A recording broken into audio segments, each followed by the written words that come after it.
ताकत है तेरी दा शानपुरे का ये जो 100 200 300 400 लभदा तो फिर ना चले सारा दिन कुछ नहीं बचे 8 किलो शानपुरा जो एक 10 किलो है ये की लभना भाजी मारा घर मारे जी हाँ तो फिर करना तो पैंदा ही है ना।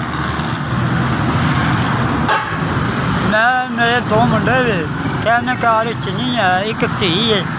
तो मैं मेहनत मजदूरी कर किराए बहुत मुश्किल को गुजारा होता है मेहनत मजदूरी करने करियर च बचता है कहीं नहीं बचता बहुत ही गरीब आदमी है मकान किराए दे किन्ने मेरी मदद की उन्होंने खुश रखे अल्लाह ताला उन्होंने हज करावे नसीब और सोने रब दे अल्लाह उन्होंने होर दे पाक परब की बात सौखा उन्होंने करके साढ़े भी करम कर जान उन्होंने भी करम कर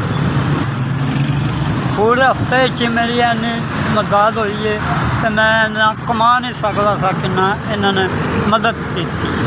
और इन्होंने मेहरबानी इन्हों का बहुत बहुत शुक्रिया अदा करना लम्बियां खुशियां दे रब रहमत करे इन्हों बच्चों ने भी रहमत करे इन्होंने भी रहमत करे अल्लाह ताला इन्हों खुश नसीबी वहान हज करान